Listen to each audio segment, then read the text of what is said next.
Danes v Pomurskem dnevniku. Finančna vzdržnost javnih kopališč. Dela na cesti Murska Sobota-Gederovci niso zaključena. Vlada potrdila zakon o dolgotrajni oskrbi. Bomo že kmalu plačevali z digitalnim evrom. Jutri bo pretežno jasno.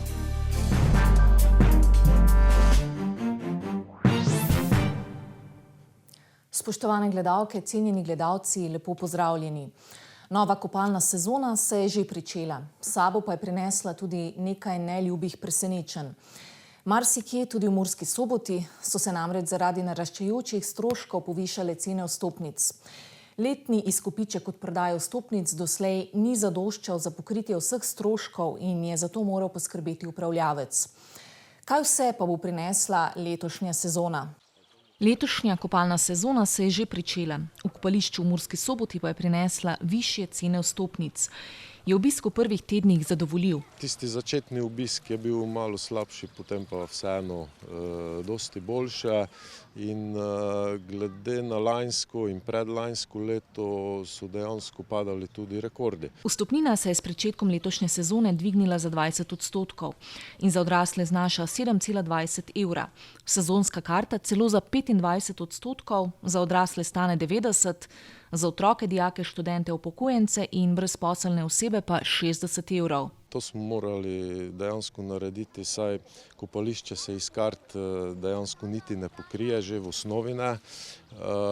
So pa narasli stroški energentov že v lanskem letu delno, ampak smo potem nekako še vztrajali pri stari ceni. Kaj upravljavci pravzaprav pričakujejo od sezone? Pričakujemo vsaj takšen obisk, kot je bil v prejšnjih letih, se pravi lani, predlani je bil celo rekorden. Pri tem se ponudba bistveno ne razlikuje od predhodnih let. Smo pa mogoče malo obiskovalcem olajšali pohode po kopališču, ki je precej veliko, seveda s polno zelenimi površinami, in smo v bližini lokala postavili tudi novi mobilni WC. Podobna situacija je tudi ponekod drugod. Kopališče v Slovenski Bistrici je imelo v zadnjih 2 letih polovične cene. Zdaj pa bodo polne, ampak še vedno so cene v primerjavi z okoliškimi kopališči zelo ugodne. Za primer samo lahko dam celodnevna za odrasle kopalce je 5 evrov, za otroke, upokojence, invalide 4 evre. Kako pa v podražitvah drugod za kopališča in občane poskrbijo občine? Dejstvo je, da občina v vsakem primeru vedno doda nekaj, pri tem sofinancira, ker kopališče kot samo, sem že prej omenil, stroški so res ogromni in sami tega ne bi bili sposobni pokriti. Mnogih infrastrukturnih vložkov pa je bil deležen Mariborski otok, ki ima precej novosti tudi na področju vsebin. Pripravili so namreč mnoge ustvarjalne delavnice za mlade, lutkovne predstave, kino, poudarek pa so namenili tudi dodatni rekreaciji. Kakšne poslovne številke pa beleži Mariborski otok? Stroške obratovanja in pa iztržek iz preteklih sezon kaže na to, da je Mariborski otok samovzdržen, torej ekonomsko ustrezno posluje. Seveda si pa želimo preseči pretekle številke in ustvarjati tudi mogoče kaj več pozitivne razlike. V Murski Soboti se je z vstopom v mesec junij spremenil tudi režim parkiranja. Tako da je odslej parkirišče ob kopališču Murska Sobota plačljivo. Kako se to zaenkrat odraža pri obisku? Ga je kaj manj? Zaenkrat moram povedati, da ne. Pravim, v tistih vročih dneh, kar je bilo prejšnji teden, proti koncu prejšnjega tedna, se obisk sploh ni poznal oziroma je bil celo večji kot lani in pa predlani v tem času. Sicer pa parkirnine tudi niso tako velik strošek, celo vikend, sobota, nedelja je brezplačno, drugače pa tudi po 3. uri je brezplačno. Če pa se gledamo iz vidika trajnostne mobilnosti, pa itak so Sobočanci boljše, da pridejo peš ali pa s kolesom.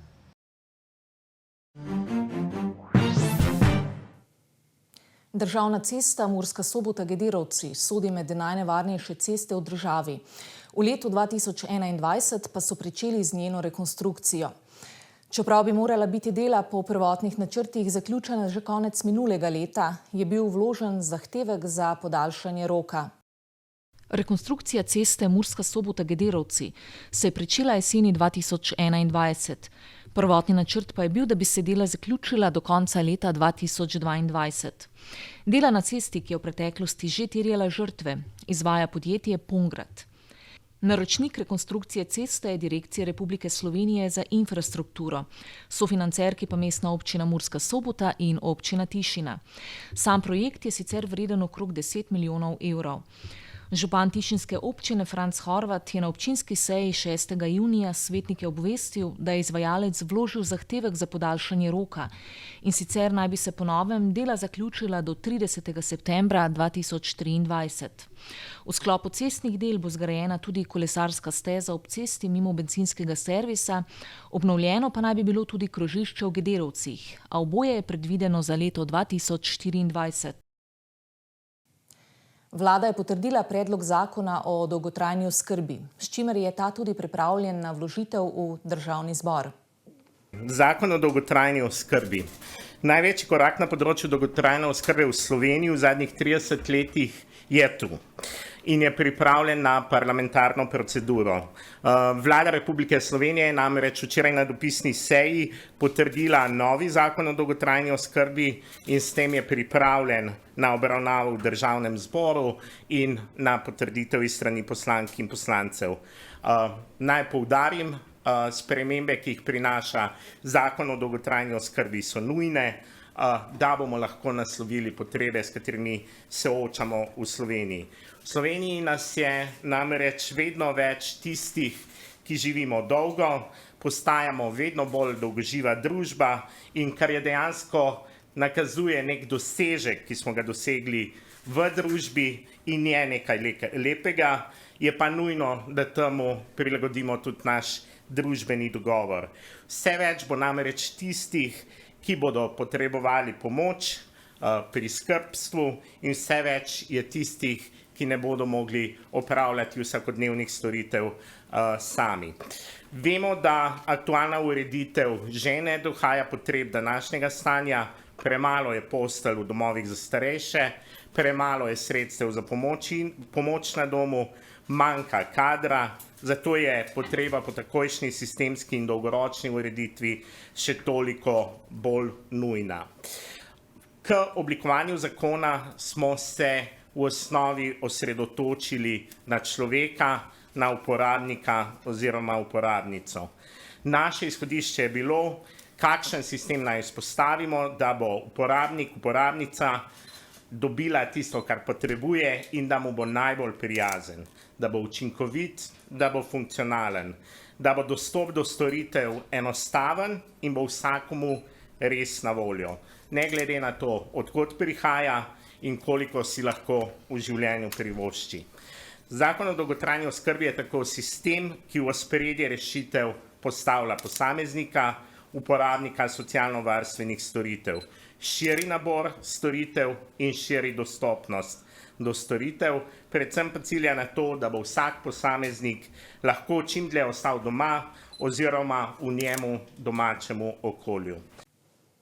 Evropska komisija je danes predstavila pravno podlago za uvedbo digitalnega evra, s katerim bi se lahko plačevalo kjerkoli v evrskem območju. Ob tem pa tudi zagotavljajo, da digitalni evro ne bi nadomestil gotovine. Digitalni evro bi deloval kot digitalna denarnica. Plačevanje pa bi bilo možno tudi brez internetne povezave na odročnih območjih ali pa na primer v podzemnih parkirnih hišah.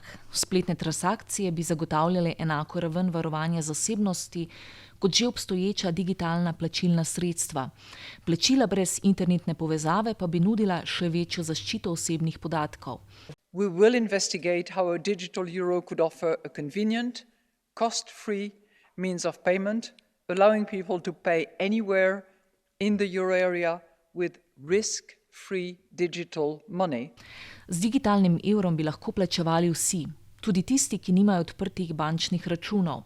Bi pa lahko račun odprli tudi na pošti ali občini. Banke in druge podobne ustanove ne bi smele zaračunavati storitev povezanih z digitalnim evrom. Danes je bila predstavljena le pravna podlaga, bo pa o uvedbi digitalne valute po potrditvi v Svetu Evropske unije in Evropskem parlamentu na koncu odločila Evropska centralna banka. Komisija je potrdila, da bo ob tem kot zakonito plačilno sredstvo še zmeraj sprejeta gotovina. Za konec pa še preverimo, kakšno vreme se nam obeta v prihajajočih dneh. Danes smo imeli delno jasen dan, ponekod z občasnim dežjem. V Radencih smo opoldne namerili 18, toliko pa je bilo tudi v Murski Soboti in Krajinskem parku Goričko, medtem ko je bilo v Lendavi namerjenih 16 stopinj Celzija. Jutri bo pretežno jasno.